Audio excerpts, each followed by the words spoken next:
Hi, it's Grandpa from Grammy and Grandpa Read, and today's book is Scooby-Doo, The Haunted Carnival. It's like we got Scrappy-Doo this time as well. Okay, this is by Ronald Kidd and illustrated by Vaccaro Associates and Eric Binder. Let me get this a little closer, maybe.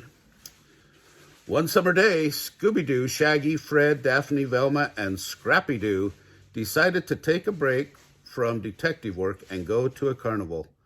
Let's investigate what kind of food they have, Shaggy suggested. Shaggy, Scooby, and Scrappy followed their noses to the hot dog stand as others went to find fun games to play. With hot dogs in hand, Shaggy, Scooby, and Scrappy boarded the roller coaster. As they got to the tracks, Scrappy-Doo noticed that the ride attendant had disappeared. There was no one to slow down the cars as they headed toward a big curve. Quickly, Scrappy jumped from the car, climbed down the ride, and pushed the brake lever to stop. That was too close for comfort, said Shaggy, when he and Scooby were safely on the ground.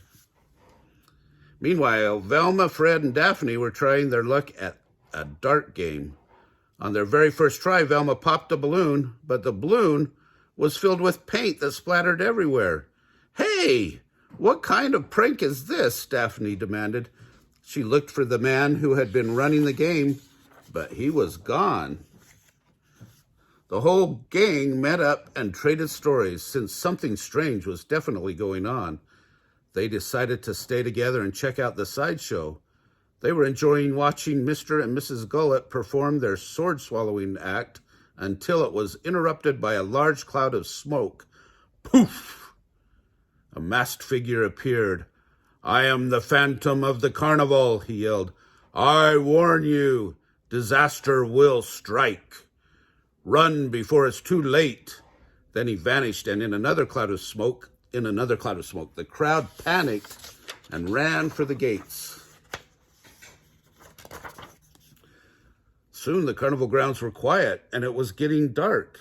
But Scooby and the gang didn't leave. They knew they had a mystery to solve. Mr. and Mrs. Gullet arrived and explained that they had recently become the owners of the carnival. "This phantom is scaring away our customers," Mr. Gullet complained. Just then, a noise came from the House of Mirrors. "Let's go!" shouted shirtless Scrappy-Doo as he rushed inside. Scrappy lunged at an image of the Phantom and slammed nose first into a mirror. "Ha ha! You'll never catch me!" chuckled the Phantom as he ran down a hallway. Instead of joining in the chase, Scooby crouched down and covered his head to hide. But when the Phantom ran back down the hall, he tripped over Scooby and fell to the floor. Mr. Gullet reached down and pulled off the Phantom's mask. "Jinkies, that's the man from the dart game," Velma exclaimed. "And the guy running the roller coaster," said Scrappy. "It's Scotty, one of our workers," said Mrs. Gullet. "Why have you done this, Scotty?" asked Mr. Gullet. "I wanted to buy the carnival," said Scotty. "I thought if I scared everyone away, you might sell it to me, and it would have worked if it weren't for you kids and your mangy dogs. Like Scooby to the rescue," Shaggy said as he gave Scooby-Doo a hug. "Rappy-roo," said Scooby-Doo happily as he smiled at his cousin. Anyway, I hope you liked this story. Remember to watch the playlist for Scooby-Doo, for Halloween, and for Little Golden Books.